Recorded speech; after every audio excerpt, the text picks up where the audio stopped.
오늘 아침 문득 이런 생각이 들었습니다. 여러분의 삶에 지금 함께하고 있는 사람들은 과연 우연히 만난 것일까요? 매일 마주치는 가족, 동료, 이웃, 심지어 잠깐 스쳐 지나가는 낯선 이까지. 이 모든 만남이 그저 확률의 게임처럼 무작위로 이루어진 것이라면 우리 삶은 얼마나 허무한 것일까요? 불교에서는 이러한 만남을 인연이라는 깊은 의미로 바라봅니다. 오늘은 이 인연의 법칙에 대해 부처님의 가르침을 통해 함께 생각해보는 시간을 가져보려 합니다. 서울의 번잡한 지하철역에서 있었던 일입니다. 출근 시간, 수많은 사람들이 각자의 목적지를 향해 분주히 움직이고 있었습니다. 그 가운데 한 젊은 여성이 갑자기 발을 헛디뎌 넘어질 뻔했습니다. 그 순간 옆에 있던 낯선 남성이 재빨리 그녀를 붙잡아 사고를 막았습니다.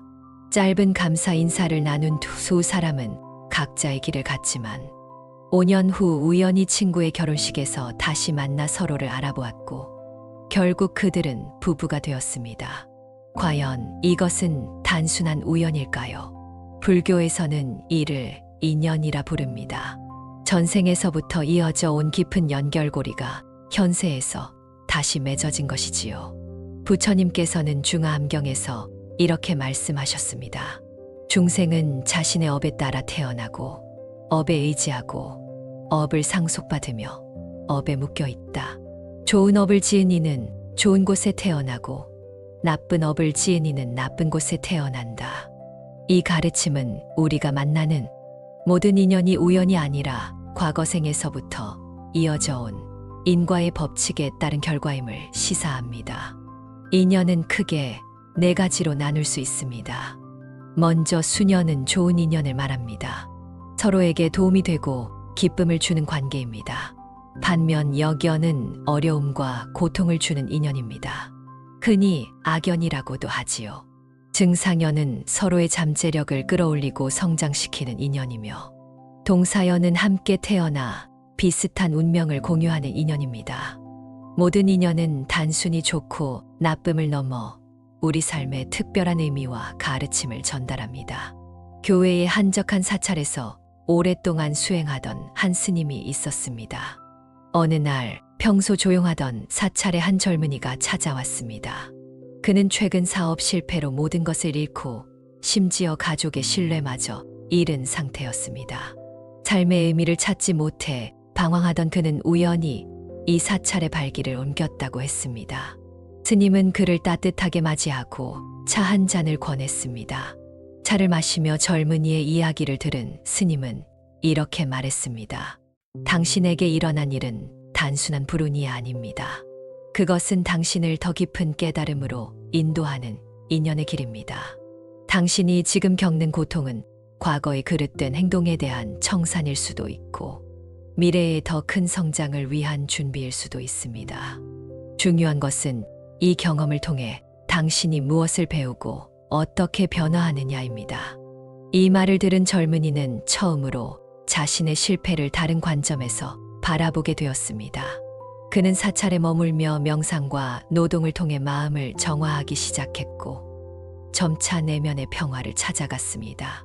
1년 후 그는 사찰을 떠나 새로운 삶을 시작했습니다.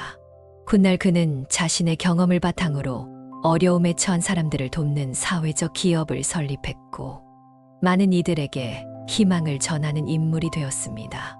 이 이야기는 역연, 즉 어려운 인연조차도 우리의 성장과 깨달음을 위한 소중한 기회가 될 수 있음을 보여줍니다. 법화경에서는 선지식을 만나는 것은 깨달음의 인연이라고 가르칩니다. 여기서 선지식은 반드시 스승만을 의미하는 것이 아니라 우리에게 깨달음을 주는 모든 존재와 경험을 포함합니다. 때로는 우리에게 가장 큰 고통을 주는 사람이 가장 중요한 선지식이 될 수도 있습니다. 인연의 법칙을 이해하는 것은 우리의 인간관계를 바라보는 시각을 근본적으로 변화시킵니다. 모든 만남이 특별한 의미와 목적을 가지고 있다는 것을 인식할 때 우리는 그 관계에 더 큰 존중과 주의를 기울이게 됩니다. 심지어 갈등과 어려움을 주는 관계조차도 우리의 성장을 위한 중요한 교훈을 담고 있다는 것을 깨닫게 되지요. 현대 사회에서는 소셜미디어와 디지털 기술의 발달로 그 어느 때보다 많은 인연을 맺을 수 있게 되었습니다. 하지만 역설적으로 진정한 교류와예는 오히려 감소하고 있는 듯합니다. 손가락 하나로 친구를 맺고 또 하나의 터치로 그 인연을 차단할 수 있는 세상이 되었습니다. 이런 시대일수록 불교의 인연과는 더욱 중요한 가르침이 됩니다. 부처님께서는 열반경에서 이렇게 말씀하셨습니다. 일체중생은 서로가 서로에게 빚을 지고 있으니 한때는 부모가 되었다가 자식이 되고 한때는 스승이 되었다가 제자가 된다. 이 가르침은 우리가 만나는 모든 사람들과 무수한 생을 통해 깊은 연결고리를 맺어왔음을 시사합니다. 아마도 지금 여러분 앞에 앉아있는 낯선 이가 전생에서는 여러분의 부모였거나 자식이었을지도 모릅니다. 또는 가장 사랑했던 사람이었거나 가장 미워했던 원수였을 수도 있습니다. 이러한 시각에서 바라볼 때 모든 관계는 새로운 의미를 갖게 됩니다. 특히 어려운 관계일수록 더 많은 배움과 성장의 기회를 제공합니다. 불교에서는 이를 역연이라 하여 오히려 소중히 여기며 그 속에서 자신의 업을 정화하고 깨달음을 얻는 기회로 삼습니다. 서울의 한 대기업에서 마케팅 책임자로 일하는 정 부장의 이야기입니다. 그녀는 항상 자신의 팀에 새 직원이 들어올 때마다 묘한 긴장감을 느꼈습니다. 특히 몇 달 전 팀에 합류한 신입사원 김 씨는 정 부장에게 유난히 스트레스를 주는 존재였습니다. 능력은 뛰어났지만 지나치게 자기 주장이 강하고 상급자의 의견을 잘 수용하지 않는 성격이었기 때문입니다. 정 부장은 매일 김 씨와의 갈등으로 인해 두통에 시달렸습니다.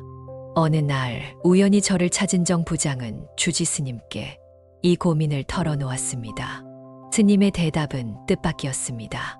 그 신입사원은 당신에게 보내진 특별한 선물입니다. 아마도 전생에서 당신과 깊은 인연이 있었을 테지요. 그리고 이번 생에서 당신에게 중요한 가르침을 주기 위해 나타난 것입니다. 스님은 이어서 말했습니다. 그 사람을 통해 당신이 가진 참을성의 한계, 소통 방식의 문제점 또는 통제에 대한 집착을 볼 수 있게 된 것 아닌가요? 그것이 바로 그 인연이 당신에게 주는 깨달음의 기회입니다. 정 부장은 이 조언을 곰곰이 생각해 보았습니다. 그리고 김 씨를 문제 직원이 아닌 스승으로 바라보기 시작했습니다. 그녀는 김 씨의 도전적인 질문이나 의견을 부정적으로 받아들이지 않고 자신의 리더십을 성찰하고 개선할 기회로 삼았습니다. 놀랍게도 정 부장의 태도가 바뀌자 김 씨와의 관계도 점차 개선되었습니다. 6개월 후 그들은 회사에서 가장 시너지가 좋은 팀으로 변모했고 중요한 프로젝트를 성공적으로 이끌어냈습니다. 이처럼 인연의 법칙을 이해하고 적용할 때 우리의 인간관계는 갈등과 고통이 원천이 아닌 배움과 성장의 기회로 변화할 수 있습니다. 화엄경에서는 일체중생을 보살로 대하라고 가르칩니다. 이는 우리가 만나는 모든 사람을 깨달음을 향한 여정에서 도움을 주는 존재로 바라봐야 함을 의미합니다. 그렇다면 우리는 일상에서 인연의 법칙을 어떻게 실천할 수 있을까요? 먼저 모든 만남에 깊은 주의와 존중을 기울이는 것이 중요합니다. 특히 어려운 관계일수록 그 속에 담긴 가르침을 찾으려는 노력이 필요합니다. 다음으로 과거의 행동이 현재의 인연을 형성한다는 인과의 법칙을 이해하고 현재의 행동이 미래의 인연을 만들어간다는 것을 명심해야 합니다. 마지막으로 모든 인연에 감사하는 마음을 가지는 것입니다. 수년이든 여견이든 모든 관계는 우리의 성장을 위한 소중한 기회입니다. 한 젊은 부부의 이야기입니다. 결혼 3년 차인 이 부부는 사소한 일상에서부터 가치관의 차이까지 끊임없는 갈등에 시달리고 있었습니다. 남편은 활발하고 사교적인 반면 아내는 조용하고 내향적이었습니다. 남편은 주말마다 친구들과 어울리고 싶어 했고 아내는 둘만의 시간을 갖기를 원했습니다. 이런 차이는 점점 더 큰 갈등으로 이어졌고 결국 이혼을 고려하게 되었습니다. 마지막 시도로 그들은 불교 명상센터의 부부 상담 프로그램에 참여했습니다. 명상 지도사는 그들에게 불교의 인연 개념을 설명하며 이렇게 말했습니다. 여러분이 서로를 만난 것은 우연이 아닙니다. 서로의 다름을 통해 배우고 성장하라는 깊은 인연의 의미가 있습니다. 남편의 사교성은 아내에게 새로운 세계를 열어주고 아내의 내향성은 남편에게 깊이 있는 성찰의 기회를 제공합니다. 이 다름을 갈등의 원인이 아닌 서로를 보완하는 축복으로 바라보세요. 이 조언을 따라 부부는 매일 저녁 15분간 서로의 하루를 경청하는 시간을 가졌습니다. 그리고 주말에는 하루는 남편의 방식대로, 하루는 아내의 방식대로 보내기로 합의했습니다. 놀랍게도 이 작은 변화는 그들의 관계를 완전히 바꿔놓았습니다. 6개월 후 그들은 이혼 대신 새로운 결혼 서약을 맺었고 서로의 차이를 존중하며 더욱 깊은 사랑을 키워가게 되었습니다. 불교에서는 모든 인연에는 현재 인연과 미래 인연이 있다고 봅니다. 현재 인연은 이미 결과로 나타난 과거의 업이고 미래 인연은 현재의 행동이 만들어갈 새로운 업입니다. 즉, 지금의 어려운 관계도 우리의 태도와 행동에 따라 미래에는 아름다운 인연으로 변화될 수 있는 것입니다. 대승기실론에서는 일체 중생은 모두 열의 장을 가지고 있다고 가르칩니다. 이는 우리가 만나는 모든 사람 안에 부처의 본성이 깃들어 있음을 의미합니다. 때로는 그 불성이 탐욕, 분노, 어리석음의 번뇌에 가려져 있을 수 있지만 본질적으로 모든 이는 깨달음의 잠재력을 지니고 있습니다. 이러한 시각에서 사람을 바라볼 때 우리는 그들의 행동이 아닌 본성의 경의를 표하게 됩니다. 현대 한국 사회에서 인연의 개념은 특히 중요한 의미를 가집니다.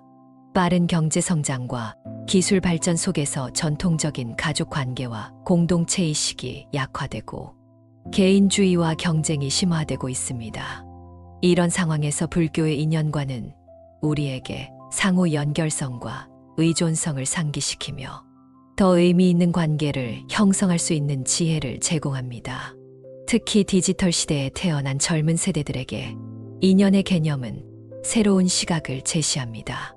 SNS에서 수백, 수천 명의 친구와 팔로워를 가질 수 있지만 진정한 교류는 점점 줄어들고 있는 현실에서 모든 관계가 깊은 의미와 가르침을 담고 있다는 불교의 가르침은 다시 한번 관계의 질에 초점을 맞출 수 있게 해줍니다.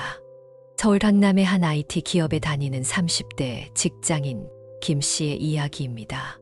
그는 평소 업무에 치중하느라 인간관계에 소홀했습니다. 디지털 기기를 통한 소통은 많았지만 마음을 나누는 진정한 대화는 거의 없었습니다. 어느 날 갑자기 찾아온 건강 문제로 장기간 휴직을 하게 된 그는 자신을 돌봐줄 사람이 없다는 사실에 큰 충격을 받았습니다. 어렵게 치료를 마치고 건강을 회복한 후 그는 불교 동호회에 가입하여 명상과 불교, 철학을 공부하기 시작했습니다. 그곳에서 그는 인연의 법칙에 대해 배우게 되었고 자신의 삶을 되돌아보는 시간을 가졌습니다. 그는 깨달았습니다. 자신이 맺은 관계의 질이 얼마나 피상적이었는지, 그리고 그동안 얼마나 많은 소중한 인연의 기회를 놓쳐왔는지를. 이 깨달음 후 김 씨는 의식적으로 자신의 인간관계에 투자하기 시작했습니다. 디지털 소통보다는 직접 만남을 우선시했고 대화할 때는 스마트폰을 멀리하고 상대방에게 온전히 집중했습니다. 또한 매주 한 번씩 사회봉사활동에 참여하여 다양한 배경의 사람들과 새로운 인연을 맺었습니다. 1년 후 그의 삶은 완전히 달라졌습니다. 더 적은 수의 친구를 가졌지만 그 관계의 깊이와 만족도는 비교할 수 없을 만큼 향상되었습니다. 금강경에서 부처님께서는 모든 상은 허망하니 만일 모든 상이 상이 아님을 보면 곧 열애를 본다고 말씀하셨습니다. 이는 우리가 보는 모든 현상, 그리고 사람들의 외적인 모습이나 행동은 일시적이고 변화하는 것임을 의미합니다. 진정한 지혜는 이러한 표면적인 모습을 넘어 그 안에 있는 불변의 본성, 즉 불성을 볼 수 있는 눈을 가지는 것입니다. 이러한 관점에서 인연을 바라볼 때 우리는 상대방의 일시적인 감정이나 행동에 반응하는 것이 아니라 그 사람의 본질적인 가치와 잠재력에 반응하게 됩니다. 이것이 바로 불교에서 말하는 자비의 실천입니다. 자비는 단순한 감정이 아니라 모든 존재의 본질을 꿰뚫어 보는 지혜에서 나오는 행동입니다. 나무가 수많은 뿌리로 대지와 연결되어 있듯이 우리는 보이지 않는 인연의 실로 서로에게 연결되어 있습니다. 화엄경에서는 이를 인다라망이라고 표현합니다. 인다라망은 인드라, 신의 궁전에 걸려 있다는 무수한 보석으로 이루어진 그물을 의미하는데, 각 보석은 다른 모든 보석을 비추고 또 비춰지는 상호 반영의 관계를 맺고 있습니다. 이처럼 우리의 모든 행동은 타인에게 영향을 미치고 타인의 행동은 우리에게 영향을 미칩니다. 그러므로 인연의 법칙을 깊이 이해하는 것은 단순히 철학적 지식을 얻는 것이 아니라 우리의 일상적 행동과 선택에 지대한 영향을 미치는 삶의 지혜를 얻는 것입니다. 우리가 만나는 모든 사람, 경험하는 모든 상황에는 깊은 의미가 있다는 것을 인식할 때 우리는 좀 더 의식적이고 책임감 있게 살아갈 수 있습니다. 한 작은 시골 마을에 사는 노부부의 이야기입니다. 60년 넘게 함께한 그들은 마을 사람들에게 이상적인 부부로 존경받았습니다. 어느 날 마을 청년회에서 장수 부부의 비결을 듣기 위해 그들을 초청했습니다. 많은 사람들이 기대했던 낭만적인 비결 대신 할아버지의 대답은 의외로 소박했습니다. 우리는 서로를 인연으로 바라보기로 했지요. 결혼이라는 것은 단순한 계약이나 감정이 아니라 수많은 생을 거쳐 맺어진 깊은 인연이라고 생각했어요. 그래서 어려움이 있을 때마다 이 경험을 통해 우리가 무엇을 배워야 하는가를 함께 고민했지요. 그리고 무엇보다 매일 아침 배우자를 볼 때마다 오늘이 당신과 함께하는 마지막 날일지도 모른다는 마음으로 대했습니다. 그러면 사소한 갈등이나 불만은 자연스럽게 사라지더군요. 이 노부부의 지혜는 불교의 인연관을 정확히 반영합니다. 모든 만남이 소중하고 의미 있다는 인식, 그리고 모든 경험을 통해 배우고 성장하려는 자세, 마지막으로 무상의 진리를 이해하고 현재의 인연을 소중히 여기는 마음, 이 세 가지가 조화를 이룰 때 우리의 인간관계는 더욱 깊고 의미 있게 발전할 수 있습니다. 불교에서는 또한 회향이라는 개념을 중요시합니다. 회향은 자신의 선행과 공덕을 타인과 모든 중생에게 돌리는 것을 의미합니다. 인연의 관점에서 보면 우리의 모든 성취와 행복은 결코 혼자만의 힘으로 이루어진 것이 아닙니다. 수많은 인연의 도움과 지원이 있었기에 가능한 것입니다. 그러므로 우리는 그 공덕을 다시 세상에 환원하고 더 많은 이들과 나눔으로써 선한 인연의 순환을 이어가야 합니다. 현대 사회에서 인연이라는 단어는 종종 로맨틱한 관계나 운명적인 만남을 의미하는 것으로 축소되어 사용됩니다. 하지만 불교에서의 인연은 훨씬 더 깊고 광범위한 개념입니다. 그것은 우리가 만나는 모든 존재, 경험하는 모든 상황, 심지어 우리의 생각과 감정까지도 포함하는 우주적인 상호 연결성입니다. 이러한 깊은 이해를 바탕으로 우리는 일상생활에서 인연의 법칙을 어떻게 실천할 수 있을까요? 먼저 매 순간 지금 만나는 사람, 경험하는 상황에 온전히 집중하고 존중하는 태도가 필요합니다. 마음챙김의 수행은 이를 가능하게 해줍니다.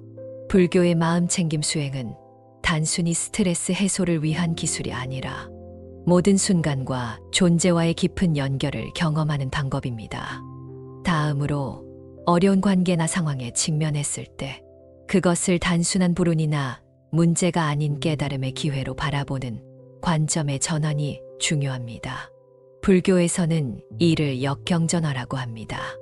역경을 통해 우리는 자신의 약점, 집착, 두려움을 마주하게 되고 이를 통해 더 큰 지혜와 자비를 발전시킬 수 있습니다. 마지막으로 감사의 마음을 기르는 것입니다. 모든 인연에는 배움과 성장의 기회가 담겨 있음을 인식하고 그에 감사하는 마음을 갖는 것은 인연의 법칙을 실천하는 가장 아름다운 방법입니다. 이러한 감사의 마음은 더 많은 선한 인연을 우리 삶에 끌어들이는 자석과도 같습니다. 부산의 한 아파트 단지에 살던 박 할머니의 이야기입니다. 그녀는 10년 넘게 같은 층의 이웃과 소음 문제로 심각한 갈등을 겪고 있었습니다. 서로에 대한 불만이 쌓이고 쌓여 법적 분쟁까지 이어질 상황이었습니다. 그러던 어느 날, 박 할머니는 지역절에서 열린 법회에 참석했고 그곳에서 인연의 법칙에 대한 스님의 법문을 듣게 되었습니다. 스님은 여러분의 삶에 등장하는 모든 사람은 전생에서부터 이어져 온 인연입니다. 특히 가장 어려움을 주는 사람일수록 깊은 인연일 가능성이 높습니다. 그들은 여러분에게 중요한 가르침을 주기 위해 나타난 스승일 수 있습니다. 라고 말씀하셨습니다. 이 말씀을 들은 박 할머니는 집으로 돌아와 깊이 생각했습니다. 그리고 다음 날 용기를 내어 이웃의 초인종을 눌렀습니다. 문을 연 이웃에게 그녀는 우리가 이렇게 갈등을 겪는 것은 분명 전생에서부터 이어진 깊은 인연 때문일 거예요. 이번 생에서는 그 인연을 좋게 풀어보는 건 어떨까요? 라고 제안했습니다. 처음에는 당황한 기색이 역력했던 이웃이었지만 박 할머니의 진심 어린 태도에 마음을 열게 되었습니다. 그들은 차 한 잔을 나누며 오랜 갈등에 대해 솔직하게 이야기를 나눴고 서로의 입장을 이해하게 되었습니다. 그날 이후 두 이웃의 관계는 놀랍게 변화했습니다. 그들은 서로의 생활 패턴을 존중하기 시작했고 심지어 명절에는 음식을 나누는 사이가 되었습니다. 10년간의 갈등이 이해와 존중의 관계로 변화한 것입니다. 법화경에서는 일체 중생에게 환희심을 내면 미래의 좋은 인연을 만난다고 가르칩니다. 환희심은 다른 이의 행복과 성공을 자신의 것처럼 기뻐하는 마음입니다. 질투나 비교가 아닌 타인의 행복을 진심으로 축하하고 기뻐할 때 우리는 더 많은 긍정적인 인연을 형성할 수 있습니다. 현대사회에서 우리는 너무나 쉽게 타인과 자신을 비교하고 SNS에서 보이는 타인의 행복한 모습에 질투나 열등감을 느끼곤 합니다. 하지만 불교의 인연관을 이해한다면 타인의 성공과 행복은 결코 나의 것을 빼앗는 것이 아니라 모두가 함께 성장하고 행복해질 수 있는 기회임을 알 수 있습니다. 그러므로 타인의 행복을 진심으로 기뻐하는 마음을 기르는 것은 선한 인연의 순환을 만드는 중요한 실천입니다. 인연의 법칙은 또한 우리의 언어 사용에도 깊은 영향을 미칩니다. 불교에서는 언어의 힘을 매우 중요시하며 바른 언어를 팔정도의 중요한 요소로 강조합니다. 우리가 하는 말은 단순한 소리의 진동이 아니라 인연을 형성하는 강력한 에너지입니다. 험담, 거짓말, 상처 주는 말은 부정적인 인연을 만들고 진실하고 따뜻하며 지혜로운 말은 선한 인연을 만듭니다. 대전의 한 고등학교 국어 교사였던 이 선생님의 이야기입니다. 그녀는 말의 힘을 믿고 항상 학생들에게 긍정적이고 존중하는 언어를 사용했습니다. 특히 학업에 어려움을 겪는 학생들에게도 항상 너는 할 수 있어 라는 말을 잊지 않았습니다. 많은 교사들이 문제아라고 여겼던 한 학생이 있었는데 이 선생님은 그 학생에게서 숨겨진 가능성을 발견하고 끊임없이 격려했습니다. 10년 후 이 선생님이 은퇴 기념식을 가졌을 때 예상치 못한 손님이 찾아왔습니다. 바로 그 문제아로 여겨졌던 학생이었습니다. 그는 이제 유명 대학의 사회복지학과 교수가 되어 있었습니다. 그는 이 선생님 앞에서 눈물을 보이며 말했습니다. 선생님의 너는 할 수 있어라는 말이 제 인생을 바꿨습니다. 그 말이 제게 희망을 주었고 저도 이제 어려운 환경의 아이들에게 같은 희망을 전하고 있습니다. 이것이 바로 언어가 만드는 인연의 힘입니다. 한마디의 격려가 한 사람의 인생을 변화시키고 그 변화는 다시 다른 이들에게 전해지는 선한 인연의 순환을 만들어냅니다. 불교에서는 또한 침묵의 가치를 중요시합니다. 침묵은 단순히 말을 하지 않는 상태가 아니라 내면의 소리에 귀 기울이고 타인의 말을 깊이 경청하는 적극적인 상태입니다. 종종 우리는 말로써 관계를 복잡하게 만들거나 오해를 일으키기도 합니다. 때로는 침묵 속에서 더 깊은 인연의 교감이 이루어질 수 있습니다. 인도의 한 불교 수행 공동체에서 있었던 일입니다. 두 수행자가 함께 채소밭을 가꾸는 임무를 맡았습니다. 그들은 성격이 완전히 달랐습니다. 한 명은 활발하고 말이 많았고 다른 한 명은 조용하고 과묵했습니다. 처음에 말이 많은 수행자는 상대방의 침묵이 불편했고 심지어 자신을 무시하는 것으로 여겼습니다. 하지만 시간이 지나면서 그는 상대방의 침묵이 지닌 깊이를 이해하게 되었습니다. 말 없이도 그들은 서로의 리듬을 이해하고 각자의 강점을 발견하며 완벽한 협업을 이루어냈습니다. 말이 많은 수행자는 훗날 이렇게 고백했습니다. 그와 함께한 시간은 내게 침묵의 언어를 가르쳐 주었습니다. 때로는 말보다 행동과 존재 자체로 더 깊은 인연을 맺을 수 있다는 것을 깨달았습니다. 현대 사회에서 우리는 끊임없이 소통하고 있지만 정작 깊은 교감은 부족한 경우가 많습니다. 디지털 기기를 통해 수백 명의 친구와 소통하면서도 진정한 외로움을 느끼는 이들이 많습니다. 불교의 인연과는 양이 아닌 질에 초점을 맞추도록 가르칩니다. 한 명과의 깊은 인연이 수백 명과의 피상적인 연결보다 더 의미 있고 충만한 경험을 제공할 수 있습니다. 인연의 법칙은 또한 자연과의 관계에도 적용됩니다. 불교에서는 인간만이 아니라 모든 생명체, 나아가 산, 강, 바다, 심지어 돌멩이까지도 모두 상호 연결된 존재로 봅니다. 이는 현대 생태학의 관점과도 일치합니다. 우리가 자연을 어떻게 대하느냐에 따라 자연도 우리에게 그에 상응하는 반응을 보입니다. 환경오염과 기후변화의 위기는 이러한 인연의 법칙이 거시적 차원에서 작동하고 있음을 보여주는 사례입니다. 강원도의 한 작은 마을에서 시작된 생태마을 프로젝트의 이야기입니다. 이 마을은 오랫동안 무분별한 개발과 환경오염으로 몸살을 앓고 있었습니다. 마을 주민들은 점점 병들어가는 자연을 보며 깊은 회의감을 느꼈지만 변화를 위한 첫걸음을 내딛기는 쉽지 않았습니다. 전환점은 마을의 한 불교 신자가 제안한 자연과의 인연 회복 프로젝트였습니다. 그는 마을 주민들에게 불교의 인연관을 설명하며 자연을 단순한 자원이 아닌 우리와 깊은 인연을 맺고 있는 존재로 바라볼 것을 제안했습니다. 이 제안은 많은 주민들의 공감을 얻었고 마을은 점차 변화하기 시작했습니다. 그들은 화학 비료 대신 유기농 농법을 도입하고 플라스틱 사용을 줄이며 마을 주변의 하천을 정화하는 활동을 시작했습니다. 또한 매달 보름달이 뜨는 밤에는 자연과의 대화라는 명상 모임을 가졌습니다. 이 모임에서 주민들은 자연 속에서 침묵하며 자연의 소리에 귀 기울이는 시간을 가졌습니다. 놀랍게도 3년이 지나자 마을의 생태계는 눈에 띄게 회복되었습니다. 사라졌던 새들이 돌아오고 하천에는 물고기가 다시 헤엄치며 들꽃이 마을 곳곳을 아름답게 수놓았습니다. 주민들의 건강 상태도 개선되었고 마을은 친환경 관광지로 명성을 얻어 경제적으로도 활기를 되찾았습니다. 이것이 바로 자연과의 인연을 회복했을 때 얻을 수 있는 조화와 번영의 모습입니다. 불교에서는 모든 존재가 상호 의존적이라는 연기법을 핵심 교리로 삼습니다. 이는 현대 물리학의 양자 이론이나 생태학의 관점과도 일맥상통합니다.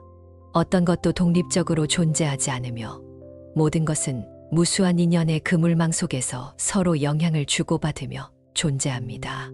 이러한 시각에서 우리의 모든 행동, 말, 심지어 생각까지도 인연의 그물망을 통해 세상에 파장을 일으키게 됩니다. 그렇다면 우리는 이 인연의 법칙을 어떻게 일상생활에 적용할 수 있을까요? 몇 가지 실천 방법을 생각해 보겠습니다. 첫째, 매일 아침 일어나면서 오늘 만나는 모든 사람들은 나에게 소중한 가르침을 주기 위해 온 스승이다 하고 마음속으로 되새겨 보세요. 이러한 마음가짐은 모든 관계에 새로운 의미와 깊이를 부여할 것입니다. 둘째, 특히 어려운 관계에 직면했을 때 이 관계를 통해 나는 무엇을 배워야 하는가? 라고 자문해 보세요. 때로는 가장 어려운 관계가 가장 중요한 배움을 가져다 줍니다. 셋째, 일상에서 만나는 모든 이에게 친절과 존중을 실천하세요. 길에서 스쳐 지나가는 낯선 이일지라도 그 짧은 만남이 깊은 인연의 시작일 수 있습니다. 넷째, 감사의 마음을 기르세요. 매일 밤 그날 만난 모든 인연에 감사하는 시간을 가져보세요. 좋은 인연이든 어려운 인연이든 모두가 당신의 성장을 위한 소중한 선물입니다. 다섯째, 선한 인연의 순환을 만들어 가세요. 누군가에게 받은 도움과 사랑을 또 다른 이에게 전함으로써 인연의 선순환을 이어가는 것입니다. 여섯째, 디지털 세계에서도 인연의 법칙을 기억하세요. 소셜미디어에서 남기는 댓글 하나, 공유하는 콘텐츠 하나가 모두 인연의 씨앗이 될 수 있습니다. 일곱째, 자연과의 인연도 소중히 여기세요. 매일 잠시라도 자연과 교감하는 시간을 가지고 일상의 선택들이 환경에 미치는 영향을 고려하세요. 여덟째, 침묵의 시간을 가지세요. 명상이나 조용한 산책을 통해 내면의 소리에 귀 기울이고 깊은 인연의 의미를 성찰하는 시간을 가지세요. 인천의 한 호스피스 병동에서 자원봉사를 하는 김 씨의 이야기입니다. 그녀는 말기 암 환자들을 돌보며 인연의 법칙을 깊이 이해하게 되었습니다. 한 환자가 그녀에게 물었습니다. 우리가 만난 것도 인연인가요? 이렇게 짧은 만남이 무슨 의미가 있을까요? 김 씨는 잠시 생각하다가 이렇게 대답했습니다. 인연에는 길고 짧음이 중요하지 않습니다. 순간의 만남이라도 그것이 마음에 깊은 울림을 준다면 그것은 이미 의미 있는 인연입니다. 저는 환자분들을 통해 삶의 소중함, 순간의 아름다움, 그리고 무조건적인 사랑을 배우고 있습니다. 어쩌면 우리는 서로에게 이러한 깨달음을 주기 위해 만난 것일지도 모릅니다. 이 대화 후 얼마 지나지 않아 그 환자는 세상을 떠났지만 그와의 짧은 인연은 김 씨의 삶에 깊은 변화를 가져왔습니다. 그녀는 더욱 마음을 열고 모든 만남에 감사하는 삶을 살게 되었고 그 경험을 바탕으로 인연의 호스피스라는 책을 출간하여 많은 이들에게 위로와 희망을 전하게 되었습니다. 불교에서는 인연의 끝에 대해서도 지혜로운 가르침을 줍니다. 모든 것은 변하기 마련이고 시작이 있으면 끝이 있는 것이 자연의 이치입니다. 인연도 마찬가지입니다. 어떤 인연은 평생 지속되기도 하지만 많은 인연은 일정 기간 동안 우리 삶에 머물다가 떠나게 됩니다. 이별이나 단절을 슬퍼하기보다는 그 인연이 우리에게 가져다준 배움과 성장에 감사하고 아름답게 마무리하는 것이 지혜로운 태도입니다. 법구경에서는 증오는 결코 증오로서 사라지지 않나니 오직 사랑으로서만 사라지느니라. 이것이 영원한 진리니라 라고 가르칩니다. 이는 인연의 끝에서도 적용됩니다. 만약 어떤 인연이 갈등과 아픔 속에서 끝났다면 그것을 증오와 원망으로 남겨두는 것이 아니라 이해와 용서 그리고 사랑으로 승화시키는 것이 중요합니다. 그래야만 그 인연이 우리 안에 남긴 상처가 치유되고 새로운 인연을 건강하게 맞이할 수 있습니다. 부천에 사는 한 중년 여성의 이야기입니다. 그녀는 20년간의 결혼 생활 끝에 이혼을 겪었습니다. 처음에는 배신감과 분노, 그리고 깊은 상실감에 사로잡혔습니다. 그러나 지인의 권유로 불교 명상을 배우게 되면서 그녀는 인연의 법칙에 대해 이해하게 되었습니다. 명상을 통해 그녀는 자신과 전 남편의 관계를 다른 시각에서 바라보기 시작했습니다. 그들이 만난 것, 함께한 시간, 그리고 헤어진 것까지 모두 각자의 성장을 위한 인연의 흐름이었음을 깨달았습니다. 그녀는 일기에 이렇게 적었습니다. 우리의 만남은 우연이 아니었고 이별도 실패가 아니었다. 그 시간 동안 우리는 서로에게 필요한 가르침을 주고받았다. 이제 각자의 길을 가야 할 때가 된 것뿐이다. 나는 그에게 감사한다. 20년의 인연을 통해 나는 더 강해지고 더 지혜로워졌으니까. 점차 그녀는 전 남편을 향한 분노와 원망을 내려놓고 두 사람의 공통된 관심사였던 환경 보호 활동에 더욱 열정적으로 참여하기 시작했습니다. 3년 후 한 환경 행사에서 그녀는 우연히 전 남편을 마주치게 되었습니다. 놀랍게도 그들은 어색함 없이 따뜻한 인사를 나누고 서로의 근황을 묻는 친구가 되어 있었습니다. 인연의 끝을 아름답게 받아들임으로써 그들은 새로운 형태의 인연으로 관계를 변화시킬 수 있었습니다. 모든 인연은 우리에게 특별한 선물을 가져옵니다. 그것이 기쁨이든 아픔이든 그 경험을 통해 우리는 성장하고 깨달음을 얻습니다. 인연의 법칙을 이해하고 받아들일 때 우리는 모든 관계에 더 깊은 의미와 목적을 부여할 수 있으며 그 안에서 진정한 평화와 행복을 발견할 수 있습니다. 오늘 우리가 함께 살펴본 인연의 법칙은 단순한 철학적 개념이 아닙니다. 그것은 우리의 일상생활에서 매 순간 작용하는 살아있는 진리입니다. 여러분의 삶에 지금 함께하고 있는 모든 사람들, 여러분이 경험하고 있는 모든 상황들은 결코 우연이 아니라 깊은 의미와 목적을 가진 소중한 인연입니다. 한 가지 질문으로 이 이야기를 마무리하고자 합니다. 여러분은 지금 어떤 인연들에 둘러싸여 있나요? 그리고 그 인연들이 여러분에게 전하는 메시지는 무엇인가요?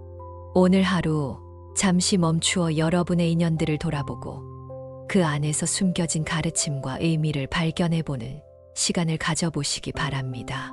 그것이 바로 인연의 법칙을 이해하고 실천하는 첫걸음이 될 것입니다. 나무석가 모니불. 오늘 아침 문득 이런 생각이 들었습니다.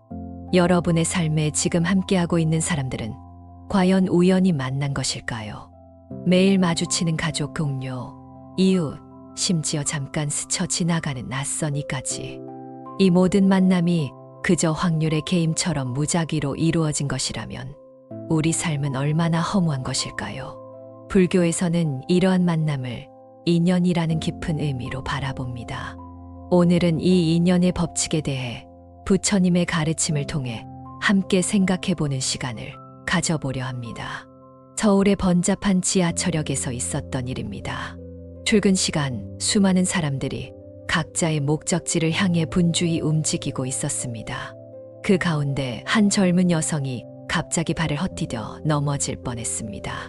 그 순간 옆에 있던 낯선 남성이 재빨리 그녀를 붙잡아 사고를 막았습니다. 짧은 감사 인사를 나눈 두 사람은 각자의 길을 갔지만 5년 후 우연히 친구의 결혼식에서 다시 만나 서로를 알아보았고 결국 그들은 부부가 되었습니다. 과연 이것은 단순한 우연일까요? 불교에서는 이를 인연이라 부릅니다. 전생에서부터 이어져 온 깊은 연결고리가 현세에서 다시 맺어진 것이지요. 부처님께서는 중화암경에서 이렇게 말씀하셨습니다. 중생은 자신의 업에 따라 태어나고 업에 의지하고 업을 상속받으며 업에 묶여 있다. 좋은 업을 지은 이는 좋은 곳에 태어나고 나쁜 업을 지은 이는 나쁜 곳에 태어난다. 이 가르침은 우리가 만나는 모든 인연이 우연이 아니라 과거 생에서부터 이어져 온 인과의 법칙에 따른 결과임을 시사합니다. 인연은 크게 네 가지로 나눌 수 있습니다. 먼저 수녀는 좋은 인연을 말합니다. 서로에게 도움이 되고 기쁨을 주는 관계입니다. 반면 역연은 어려움과 고통을 주는 인연입니다. 흔히 악연이라고도 하지요. 증상연은 서로의 잠재력을 끌어올리고 성장시키는 인연이며 동사연은 함께 태어나 비슷한 운명을 공유하는 인연입니다. 모든 인연은 단순히 좋고 나쁨을 넘어 우리 삶에 특별한 의미와 가르침을 전달합니다. 교회의 한적한 사찰에서 오랫동안 수행하던 한 스님이 있었습니다. 어느 날 평소 조용하던 사찰에 한 젊은이가 찾아왔습니다. 그는 최근 사업 실패로 모든 것을 잃고 심지어 가족의 신뢰마저 잃은 상태였습니다. 삶의 의미를 찾지 못해 방황하던 그는 우연히 이 사찰의 발길을 옮겼다고 했습니다. 스님은 그를 따뜻하게 맞이하고 차 한 잔을 권했습니다. 차를 마시며 젊은이의 이야기를 들은 스님은 이렇게 말했습니다. 당신에게 일어난 일은 단순한 불운이 아닙니다. 그것은 당신을 더 깊은 깨달음으로 인도하는 인연의 길입니다. 당신이 지금 겪는 고통은 과거의 그릇된 행동에 대한 청산일 수도 있고 미래의 더 큰 성장을 위한 준비일 수도 있습니다. 중요한 것은 이 경험을 통해 당신이 무엇을 배우고 어떻게 변화하느냐입니다. 이 말을 들은 젊은이는 처음으로 자신의 실패를 다른 관점에서 바라보게 되었습니다. 그는 사찰에 머물며 명상과 노동을 통해 마음을 정화하기 시작했고 점차 내면의 평화를 찾아갔습니다. 1년 후 그는 사찰을 떠나 새로운 삶을 시작했습니다. 훗날 그는 자신의 경험을 바탕으로 어려움에 처한 사람들을 돕는 사회적 기업을 설립했고 많은 이들에게 희망을 전하는 인물이 되었습니다. 이 이야기는 역연, 즉 어려운 인연조차도 우리의 성장과 깨달음을 위한 소중한 기회가 될 수 있음을 보여줍니다. 법화경에서는 선지식을 만나는 것은 깨달음의 인연이라고 가르칩니다. 여기서 선지식은 반드시 스승만을 의미하는 것이 아니라 우리에게 깨달음을 주는 모든 존재와 경험을 포함합니다. 때로는 우리에게 가장 큰 고통을 주는 사람이 가장 중요한 선지식이 될 수도 있습니다.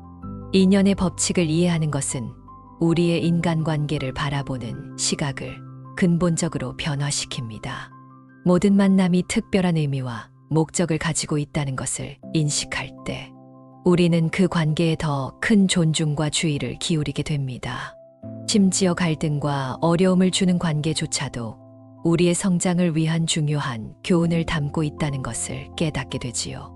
현대 사회에서는 소셜미디어와 디지털 기술의 발달로 그 어느 때보다 많은 인연을 맺을 수 있게 되었습니다. 하지만 역설적으로 진정한 교류와 이해는 오히려 감소하고 있는 듯합니다. 손가락 하나로 친구를 맺고 또 하나의 터치로 그 인연을 차단할 수 있는 세상이 되었습니다. 이런 시대일수록 불교의 인연과는 더욱 중요한 가르침이 됩니다. 부처님께서는 열반경에서 이렇게 말씀하셨습니다. 일체 중생은 서로가 서로에게 빚을 지고 있으니 한때는 부모가 되었다가 자식이 되고 한때는 스승이 되었다가 제자가 된다. 이 가르침은 우리가 만나는 모든 사람들과 무수한 생을 통해 깊은 연결고리를 맺어왔음을 시사합니다. 아마도 지금 여러분 앞에 앉아있는 낯선 이가 전생에서는 여러분의 부모였거나 자식이었을지도 모릅니다. 또는 가장 사랑했던 사람이었거나 가장 미워했던 원수였을 수도 있습니다. 이러한 시각에서 바라볼 때 모든 관계는 새로운 의미를 갖게 됩니다. 특히 어려운 관계일수록 더 많은 배움과 성장의 기회를 제공합니다. 불교에서는 이를 역연이라 하여 오히려 소중히 여기며 그 속에서 자신의 업을 정화하고 깨달음을 얻는 기회로 삼습니다. 서울의 한 대기업에서 마케팅 책임자로 일하는 정 부장의 이야기입니다. 그녀는 항상 자신의 팀에 새 직원이 들어올 때마다 묘한 긴장감을 느꼈습니다. 특히 몇 달 전 팀에 합류한 신입사원 김 씨는 정 부장에게 유난히 스트레스를 주는 존재였습니다. 능력은 뛰어났지만 지나치게 자기 주장이 강하고 상급자의 의견을 잘 수용하지 않는 성격이었기 때문입니다. 정 부장은 매일 김 씨와의 갈등으로 인해 두통에 시달렸습니다. 어느 날 우연히 저를 찾은 정 부장은 주지 스님께 이 고민을 털어놓았습니다. 스님의 대답은 뜻밖이었습니다. 그 신입사원은 당신에게 보내진 특별한 선물입니다. 아마도 전생에서 당신과 깊은 인연이 있었을 테지요. 그리고 이번 생에서 당신에게 중요한 가르침을 주기 위해 나타난 것입니다. 스님은 이어서 말했습니다. 그 사람을 통해 당신이 가진 참을성의 한계, 소통 방식의 문제점 또는 통제에 대한 집착을 볼 수 있게 된 것 아닌가요? 그것이 바로 그 인연이 당신에게 주는 깨달음의 기회입니다. 정 부장은 이 조언을 곰곰이 생각해 보았습니다. 그리고 김 씨를 문제 직원이 아닌 스승으로 바라보기 시작했습니다. 그녀는 김 씨의 도전적인 질문이나 의견을 부정적으로 받아들이지 않고 자신의 리더십을 성찰하고 개선할 기회로 삼았습니다. 놀랍게도 정 부장의 태도가 바뀌자 김 씨와의 관계도 점차 개선되었습니다.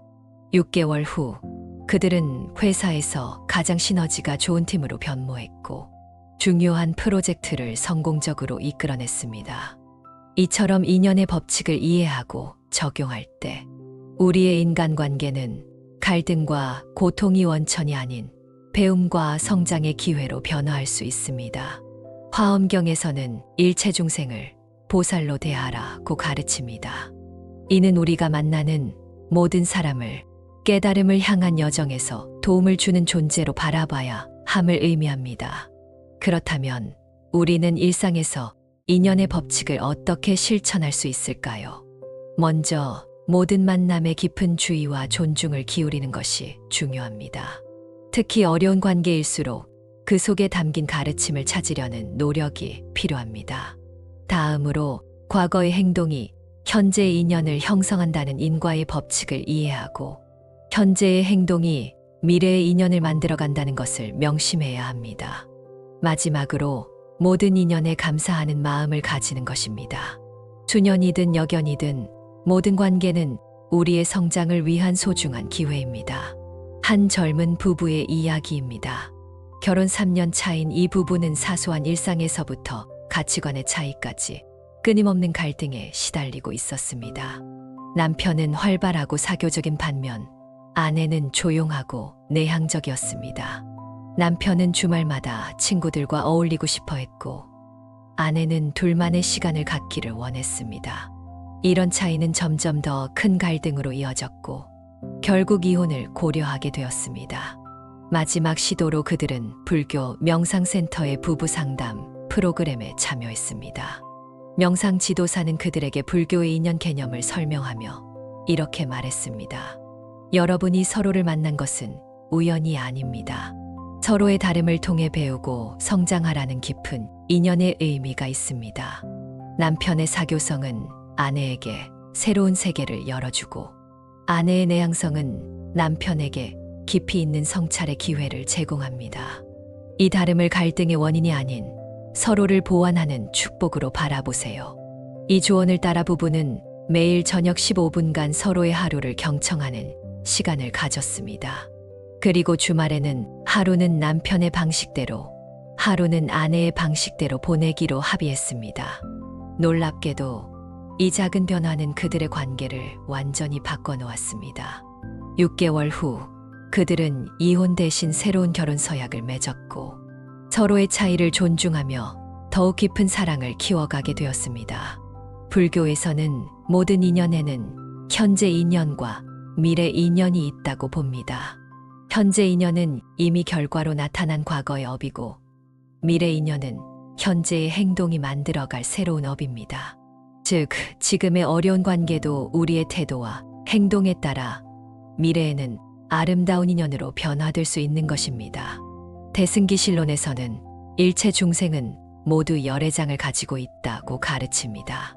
이는 우리가 만나는 모든 사람 안에 부처의 본성이 깃들어 있음을 의미합니다.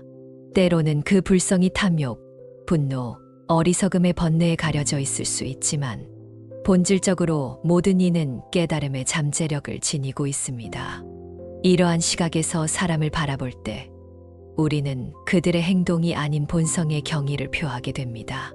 현대 한국 사회에서 인연의 개념은 특히 중요한 의미를 가집니다. 빠른 경제 성장과 기술 발전 속에서 전통적인 가족 관계와 공동체 의식이 약화되고 개인주의와 경쟁이 심화되고 있습니다. 이런 상황에서 불교의 인연관은 우리에게 상호 연결성과 의존성을 상기시키며 더 의미 있는 관계를 형성할 수 있는 지혜를 제공합니다. 특히 디지털 시대에 태어난 젊은 세대들에게 인연의 개념은 새로운 시각을 제시합니다. SNS에서 수백, 수천 명의 친구와 팔로워를 가질 수 있지만 진정한 교류는 점점 줄어들고 있는 현실에서 모든 관계가 깊은 의미와 가르침을 담고 있다는 불교의 가르침은 다시 한번 관계의 질에 초점을 맞출 수 있게 해줍니다. 서울 강남의 한 IT 기업에 다니는 30대 직장인 김 씨의 이야기입니다. 그는 평소 업무에 치중하느라 인간관계에 소홀했습니다. 디지털 기기를 통한 소통은 많았지만 마음을 나누는 진정한 대화는 거의 없었습니다. 어느 날 갑자기 찾아온 건강 문제로 장기간 휴직을 하게 된 그는 자신을 돌봐줄 사람이 없다는 사실에 큰 충격을 받았습니다. 어렵게 치료를 마치고 건강을 회복한 후 그는 불교 동호회에 가입하여 명상과 불교, 철학을 공부하기 시작했습니다. 그곳에서 그는 인연의 법칙에 대해 배우게 되었고 자신의 삶을 되돌아보는 시간을 가졌습니다. 그는 깨달았습니다. 자신이 맺은 관계의 질이 얼마나 피상적이었는지, 그리고 그동안 얼마나 많은 소중한 인연의 기회를 놓쳐왔는지를. 이 깨달음 후 김 씨는 의식적으로 자신의 인간관계에 투자하기 시작했습니다. 디지털 소통보다는 직접 만남을 우선시했고, 대화할 때는 스마트폰을 멀리하고 상대방에게 온전히 집중했습니다. 또한 매주 한 번씩 사회봉사활동에 참여하여 다양한 배경의 사람들과 새로운 인연을 맺었습니다. 1년 후 그의 삶은 완전히 달라졌습니다. 더 적은 수의 친구를 가졌지만 그 관계의 깊이와 만족도는 비교할 수 없을 만큼 향상되었습니다. 금강경에서 부처님께서는 모든 상은 허망하니 만일 모든 상이 상이 아님을 보면 곧 열애를 본다고 말씀하셨습니다. 이는 우리가 보는 모든 현상, 그리고 사람들의 외적인 모습이나 행동은 일시적이고 변화하는 것임을 의미합니다. 진정한 지혜는 이러한 표면적인 모습을 넘어 그 안에 있는 불변의 본성, 즉 불성을 볼 수 있는 눈을 가지는 것입니다. 이러한 관점에서 인연을 바라볼 때 우리는 상대방의 일시적인 감정이나 행동에 반응하는 것이 아니라 그 사람의 본질적인 가치와 잠재력에 반응하게 됩니다. 이것이 바로 불교에서 말하는 자비의 실천입니다. 자비는 단순한 감정이 아니라 모든 존재의 본질을 꿰뚫어보는 지혜에서 나오는 행동입니다. 나무가 수많은 뿌리로 대지와 연결되어 있듯이 우리는 보이지 않는 인연의 실로 서로에게 연결되어 있습니다. 화엄경에서는 이를 인다라망이라고 표현합니다. 인다라망은 인드라, 신의 궁전에 걸려 있다는 무수한 보석으로 이루어진 그물을 의미하는데, 각 보석은 다른 모든 보석을 비추고 또 비춰지는 상호 반영의 관계를 맺고 있습니다. 이처럼 우리의 모든 행동은 타인에게 영향을 미치고 타인의 행동은 우리에게 영향을 미칩니다. 그러므로 인연의 법칙을 깊이 이해하는 것은 단순히 철학적 지식을 얻는 것이 아니라 우리의 일상적 행동과 선택에 지대한 영향을 미치는 삶의 지혜를 얻는 것입니다. 우리가 만나는 모든 사람, 경험하는 모든 상황에는 깊은 의미가 있다는 것을 인식할 때 우리는 좀 더 의식적이고 책임감 있게 살아갈 수 있습니다. 한 작은 시골 마을에 사는 노부부의 이야기입니다. 60년 넘게 함께한 그들은 마을 사람들에게 이상적인 부부로 존경받았습니다. 어느 날 마을 청년회에서 장수 부부의 비결을 듣기 위해 그들을 초청했습니다. 많은 사람들이 기대했던 낭만적인 비결 대신 할아버지의 대답은 의외로 소박했습니다. 우리는 서로를 인연으로 바라보기로 했지요. 결혼이라는 것은 단순한 계약이나 감정이 아니라 수많은 생을 거쳐 맺어진 깊은 인연이라고 생각했어요. 그래서 어려움이 있을 때마다 이 경험을 통해 우리가 무엇을 배워야 하는가를 함께 고민했지요. 그리고 무엇보다 매일 아침 배우자를 볼 때마다 오늘이 당신과 함께하는 마지막 날일지도 모른다는 마음으로 대했습니다. 그러면 사소한 갈등이나 불만은 자연스럽게 사라지더군요. 이 노부부의 지혜는 불교의 인연관을 정확히 반영합니다. 모든 만남이 소중하고 의미 있다는 인식, 그리고 모든 경험을 통해 배우고 성장하려는 자세, 마지막으로 무상의 진리를 이해하고 현재의 인연을 소중히 여기는 마음, 이 세 가지가 조화를 이룰 때 우리의 인간관계는 더욱 깊고 의미 있게 발전할 수 있습니다. 불교에서는 또한 회향이라는 개념을 중요시합니다. 회향은 자신의 선행과 공덕을 타인과 모든 중생에게 돌리는 것을 의미합니다. 인연의 관점에서 보면 우리의 모든 성취와 행복은 결코 혼자만의 힘으로 이루어진 것이 아닙니다. 수많은 인연의 도움과 지원이 있었기에 가능한 것입니다. 그러므로 우리는 그 공덕을 다시 세상에 환원하고 더 많은 이들과 나눔으로써 선한 인연의 순환을 이어가야 합니다. 현대 사회에서 인연이라는 단어는 종종 로맨틱한 관계나 운명적인 만남을 의미하는 것으로 축소되어 사용됩니다. 하지만 불교에서의 인연은 훨씬 더 깊고 광범위한 개념입니다. 그것은 우리가 만나는 모든 존재, 경험하는 모든 상황, 심지어 우리의 생각과 감정까지도 포함하는 우주적인 상호 연결성입니다. 이러한 깊은 이해를 바탕으로 우리는 일상생활에서 인연의 법칙을 어떻게 실천할 수 있을까요? 먼저 매 순간 지금 만나는 사람, 경험하는 상황에 온전히 집중하고 존중하는 태도가 필요합니다. 마음 챙김의 수행은 이를 가능하게 해줍니다. 불교의 마음 챙김 수행은 단순히 스트레스 해소를 위한 기술이 아니라 모든 순간과 존재와의 깊은 연결을 경험하는 방법입니다.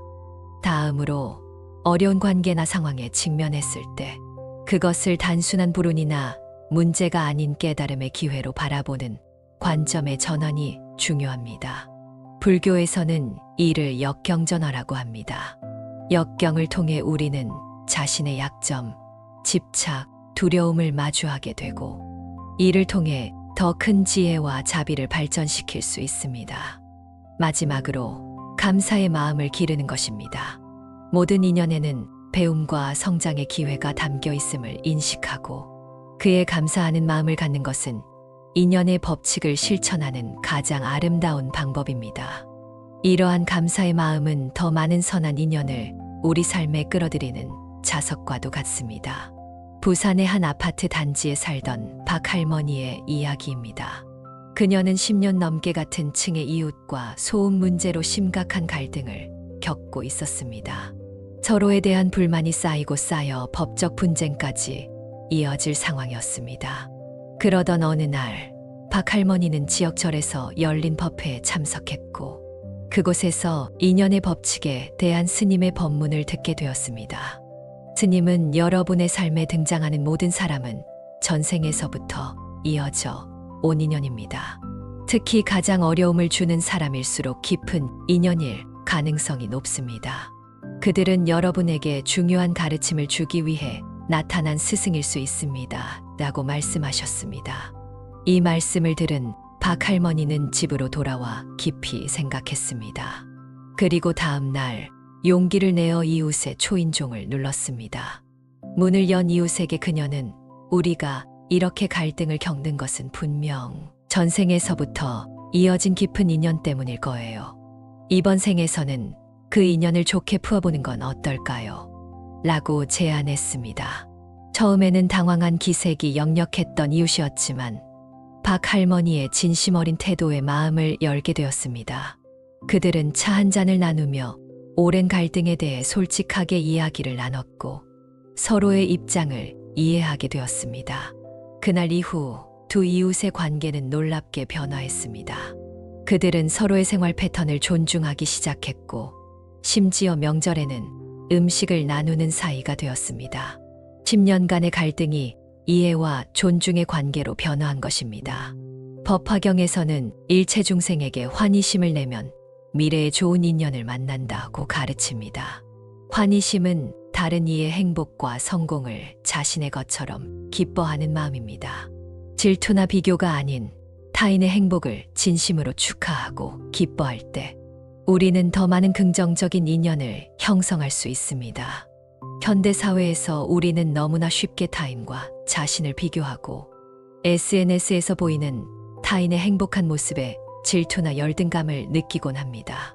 하지만 불교의 인연관을 이해한다면 타인의 성공과 행복은 결코 나의 것을 빼앗는 것이 아니라 모두가 함께 성장하고 행복해질 수 있는 기회임을 알 수 있습니다. 그러므로 타인의 행복을 진심으로 기뻐하는 마음을 기르는 것은 선한 인연의 순환을 만드는 중요한 실천입니다. 인연의 법칙은 또한 우리의 언어 사용에도 깊은 영향을 미칩니다. 불교에서는 언어의 힘을 매우 중요시하며 바른 언어를 팔정도의 중요한 요소로 강조합니다. 우리가 하는 말은 단순한 소리의 진동이 아니라 인연을 형성하는 강력한 에너지입니다. 험담, 거짓말, 상처 주는 말은 부정적인 인연을 만들고, 진실하고 따뜻하며 지혜로운 말은 선한 인연을 만듭니다. 대전의 한 고등학교 국어 교사였던 이 선생님의 이야기입니다. 그녀는 말의 힘을 믿고 항상 학생들에게 긍정적이고 존중하는 언어를 사용했습니다. 특히 학업에 어려움을 겪는 학생들에게도 항상 너는 할 수 있어 라는 말을 잊지 않았습니다. 많은 교사들이 문제아라고 여겼던 한 학생이 있었는데, 이 선생님은 그 학생에게서 숨겨진 가능성을 발견하고 끊임없이 격려했습니다. 10년 후, 이 선생님이 은퇴 기념식을 가졌을 때 예상치 못한 손님이 찾아왔습니다. 바로 그 문제아로 여겨졌던 학생이었습니다. 그는 이제 유명 대학의 사회복지학과 교수가 되어 있었습니다. 그는 이 선생님 앞에서 눈물을 보이며 말했습니다. 선생님의 너는 할 수 있어라는 말이 제 인생을 바꿨습니다. 그 말이 제게 희망을 주었고, 저도 이제 어려운 환경의 아이들에게 같은 희망을 전하고 있습니다. 이것이 바로 언어가 만드는 인연의 힘입니다. 한마디의 격려가 한 사람의 인생을 변화시키고, 그 변화는 다시 다른 이들에게 전해지는 선한 인연의 순환을 만들어냅니다. 불교에서는 또한 침묵의 가치를 중요시합니다. 침묵은 단순히 말을 하지 않는 상태가 아니라 내면의 소리에 귀 기울이고 타인의 말을 깊이 경청하는 적극적인 상태입니다. 종종 우리는 말로써 관계를 복잡하게 만들거나 오해를 일으키기도 합니다. 때로는 침묵 속에서 더 깊은 인연의 교감이 이루어질 수 있습니다. 인도의 한 불교 수행 공동체에서 있었던 일입니다. 두 수행자가 함께 채소밭을 가꾸는 임무를 맡았습니다. 그들은 성격이 완전히 달랐습니다. 한 명은 활발하고 말이 많았고, 다른 한 명은 조용하고 과묵했습니다. 처음에 말이 많은 수행자는 상대방의 침묵이 불편했고, 심지어 자신을 무시하는 것으로 여겼습니다. 하지만 시간이 지나면서 그는 상대방의 침묵이 지닌 깊이를 이해하게 되었습니다. 말 없이도 그들은 서로의 리듬을 이해하고 각자의 강점을 발견하며 완벽한 협업을 이루어냈습니다. 말이 많은 수행자는 훗날 이렇게 고백했습니다. 그와 함께한 시간은 내게 침묵의 언어를 가르쳐 주었습니다. 때로는 말보다 행동과 존재 자체로 더 깊은 인연을 맺을 수 있다는 것을 깨달았습니다. 현대 사회에서 우리는 끊임없이 소통하고 있지만 정작 깊은 교감은 부족한 경우가 많습니다. 디지털 기기를 통해 수백 명의 친구와 소통하면서도 진정한 외로움을 느끼는 이들이 많습니다. 불교의 인연과는 양이 아닌 질에 초점을 맞추도록 가르칩니다. 한 명과의 깊은 인연이 수백 명과의 피상적인 연결보다 더 의미 있고 충만한 경험을 제공할 수 있습니다. 인연의 법칙은 또한 자연과의 관계에도 적용됩니다. 불교에서는 인간만이 아니라 모든 생명체, 나아가 산, 강, 바다, 심지어 돌멩이까지도 모두 상호 연결된 존재로 봅니다. 이는 현대 생태학의 관점과도 일치합니다.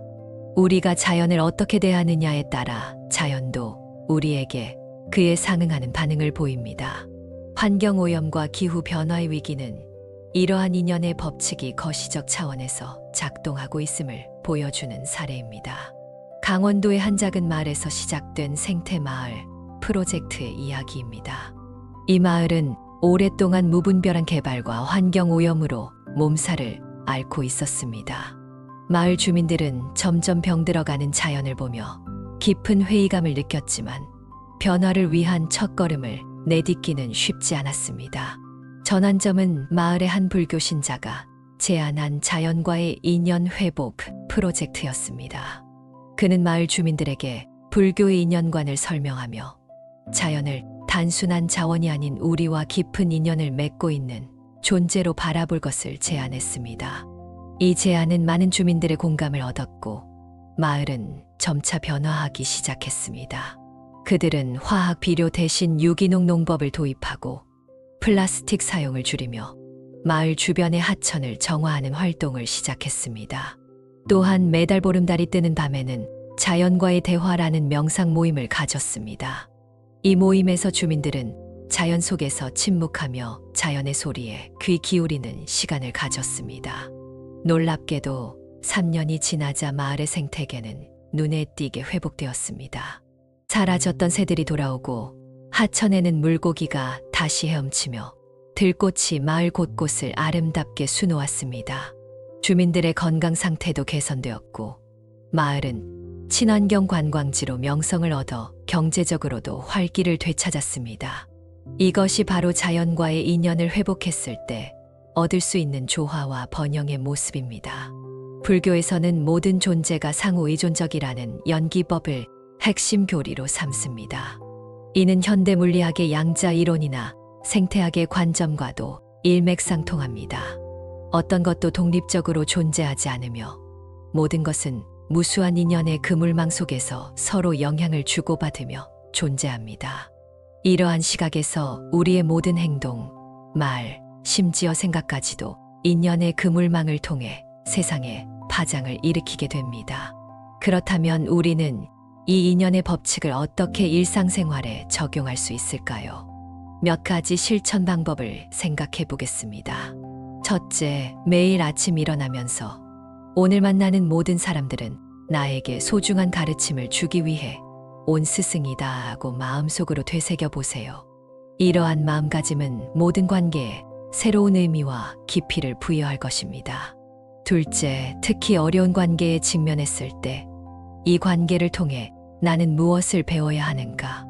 라고 자문해 보세요. 때로는 가장 어려운 관계가 가장 중요한 배움을 가져다 줍니다. 셋째, 일상에서 만나는 모든 이에게 친절과 존중을 실천하세요. 길에서 스쳐 지나가는 낯선 이일지라도 그 짧은 만남이 깊은 인연의 시작일 수 있습니다. 넷째, 감사의 마음을 기르세요. 매일 밤 그날 만난 모든 인연에 감사하는 시간을 가져보세요. 좋은 인연이든 어려운 인연이든 모두가 당신의 성장을 위한 소중한 선물입니다. 다섯째, 선한 인연의 순환을 만들어 가세요. 누군가에게 받은 도움과 사랑을 또 다른 이에게 전함으로써 인연의 선순환을 이어가는 것입니다. 여섯째, 디지털 세계에서도 인연의 법칙을 기억하세요. 소셜미디어에서 남기는 댓글 하나, 공유하는 콘텐츠 하나가 모두 인연의 씨앗이 될 수 있습니다. 일곱째, 자연과의 인연도 소중히 여기세요. 매일 잠시라도 자연과 교감하는 시간을 가지고 일상의 선택들이 환경에 미치는 영향을 고려하세요. 여덟째, 침묵의 시간을 가지세요. 명상이나 조용한 산책을 통해 내면의 소리에 귀 기울이고 깊은 인연의 의미를 성찰하는 시간을 가지세요.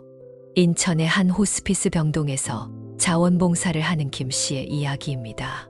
그녀는 말기 암 환자들을 돌보며 인연의 법칙을 깊이 이해하게 되었습니다. 한 환자가 그녀에게 물었습니다. 우리가 만난 것도 인연인가요? 이렇게 짧은 만남이 무슨 의미가 있을까요? 김 씨는 잠시 생각하다가 이렇게 대답했습니다. 인연에는 길고 짧음이 중요하지 않습니다. 순간의 만남이라도 그것이 마음에 깊은 울림을 준다면 그것은 이미 의미 있는 인연입니다. 저는 환자분들을 통해 삶의 소중함, 순간의 아름다움, 그리고 무조건적인 사랑을 배우고 있습니다. 어쩌면 우리는 서로에게 이러한 깨달음을 주기 위해 만난 것일지도 모릅니다. 이 대화 후 얼마 지나지 않아 그 환자는 세상을 떠났지만 그와의 짧은 인연은 김 씨의 삶에 깊은 변화를 가져왔습니다. 그녀는 더욱 마음을 열고 모든 만남에 감사하는 삶을 살게 되었고 그 경험을 바탕으로 인연의 호스피스라는 책을 출간하여 많은 이들에게 위로와 희망을 전하게 되었습니다. 불교에서는 인연의 끝에 대해서도 지혜로운 가르침을 줍니다. 모든 것은 변하기 마련이고 시작이 있으면 끝이 있는 것이 자연의 이치입니다. 인연도 마찬가지입니다. 어떤 인연은 평생 지속되기도 하지만 많은 인연은 일정 기간 동안 우리 삶에 머물다가 떠나게 됩니다. 이별이나 단절을 슬퍼하기보다는 그 인연이 우리에게 가져다 준 배움과 성장에 감사하고 아름답게 마무리하는 것이 지혜로운 태도입니다. 법구경에서는 증오는 결코 증오로서 사라지지 않나니 오직 사랑으로서만 사라지느니라. 이것이 영원한 진리니라 라고 가르칩니다. 이는 인연의 끝에서도 적용됩니다. 만약 어떤 인연이 갈등과 아픔 속에서 끝났다면 그것을 증오와 원망으로 남겨두는 것이 아니라 이해와 용서 그리고 사랑으로 승화시키는 것이 중요합니다. 그래야만 그 인연이 우리 안에 남긴 상처가 치유되고 새로운 인연을 건강하게 맞이할 수 있습니다. 부천에 사는 한 중년 여성의 이야기입니다. 그녀는 20년간의 결혼 생활 끝에 이혼을 겪었습니다. 처음에는 배신감과 분노, 그리고 깊은 상실감에 사로잡혔습니다. 그러나 지인의 권유로 불교 명상을 배우게 되면서 그녀는 인연의 법칙에 대해 이해하게 되었습니다. 명상을 통해 그녀는 자신과 전 남편의 관계를 다른 시각에서 바라보기 시작했습니다. 그들이 만난 것, 함께한 시간, 그리고 헤어진 것까지 모두 각자의 성장을 위한 인연의 흐름이었음을 깨달았습니다. 그녀는 일기에 이렇게 적었습니다. 우리의 만남은 우연이 아니었고 이별도 실패가 아니었다. 그 시간 동안 우리는 서로에게 필요한 가르침을 주고받았다. 이제 각자의 길을 가야 할 때가 된 것뿐이다. 나는 그에게 감사한다. 20년의 인연을 통해 나는 더 강해지고 더 지혜로워졌으니까.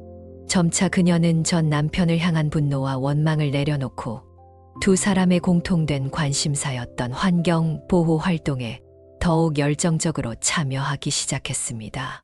3년 후 한 환경 행사에서 그녀는 우연히 전 남편을 마주치게 되었습니다. 놀랍게도 그들은 어색함 없이 따뜻한 인사를 나누고 서로의 근황을 묻는 친구가 되어 있었습니다. 인연의 끝을 아름답게 받아들임으로써 그들은 새로운 형태의 인연으로 관계를 변화시킬 수 있었습니다. 모든 인연은 우리에게 특별한 선물을 가져옵니다. 그것이 기쁨이든 아픔이든 그 경험을 통해 우리는 성장하고 깨달음을 얻습니다. 인연의 법칙을 이해하고 받아들일 때 우리는 모든 관계에 더 깊은 의미와 목적을 부여할 수 있으며 그 안에서 진정한 평화와 행복을 발견할 수 있습니다. 오늘 우리가 함께 살펴본 인연의 법칙은 단순한 철학적 개념이 아닙니다.